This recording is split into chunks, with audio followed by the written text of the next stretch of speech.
Hi, this is Timothy Schutte with Exit Realty Capital City and the Timothy Schutte Real Estate Team. Welcome back to my video blog. We have had the fortune of listing land development up in Saylorville, Southwest Ankeny, called Ironwood Heights. It was a 15, or it is a 15 lot subdivision that we were able to work with the developer to list, sell, and there's fun process, quite a bit of things that we learned from that. Back in 2015, I started a land development myself, and there's the process with land development. Kudos to those that do it, those that are involved in it, because it is a lot of work. It, on average, takes about 2.3 years from the start process to the finish process. So finished process meaning you can sell lots for a home builder to build on, or to a homeowner to have a home builder build on. The beginning of it's like once the land is acquired, really the first steps are talking to an engineer, getting a site plan, and taking that as a concept to the city staff to review and say, does this fit into the zoning rules and regs? If it doesn't, would they be open to changing that zoning process?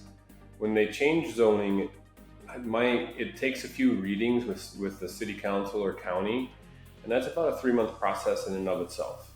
Once that is done, or if you don't have to do that zoning change, what you end up doing is getting approval for the site plan, the concept, what's going to be built there, and then it's engineering work back and forth to say this is, so that your engineer as a developer sends it into the city staff reviews it, sends it to their engineering staff or their third-party engineer, and that can go back and forth for quite some time as well to get what they're looking for the area and the space.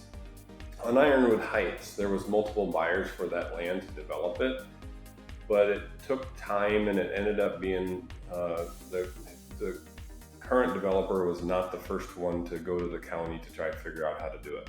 Once you have city approval for the plat and you can pull a permit, there's secondary permits that are needed as well for what they call the NDPES, and that's usually a state permit. And once that state permit's done, you can go into potential or getting your earth moved. So that's taking your topsoil off.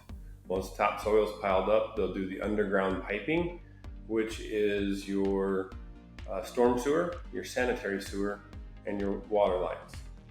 Then the dirt goes back on, or most of the dirt goes back, and then they can prep for your street.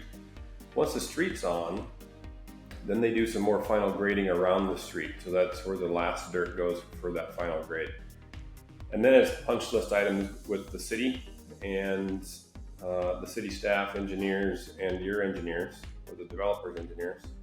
And once those punch list items are done, you can go to bring it back to the county for any final comments, any final fixes, and that takes more time yet. But once that timeline is done,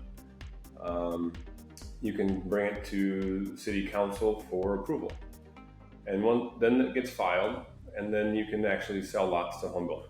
I oversimplified that in some regards, but it is just kind of the process of it. You're always going between your engineer, the city's engineer, and the time that it takes for them to review it, approve it, keeps stacking up. On Ironwood Heights, we started moving dirt basically the beginning of September 2022, and we are going to be filing it right at this September and closing lots this September, potentially into early October. What's great about that, or quite frankly, that was a pretty smooth process compared to the one that I did previously, because when you have that many cooks in the kitchen, you might say, that many engineers, city staff, getting approval can take time because they don't always specify what they want. They just say this doesn't work right. So as a home buyer, as a home seller, if you're going to look at building a new development, just realize that the developer has gone through a painstaking process to bring this lot to where you can buy it and build on it. If you have any questions about lot development, we'd love to talk to you about it. It's been a journey, and I think we'll continue to see some of these opportunities in the future. for custom homes or lots that are pretty spectacular. This is Timothy Schutte with Exit Realty Capital City and the Timothy Schutte Real Estate Team.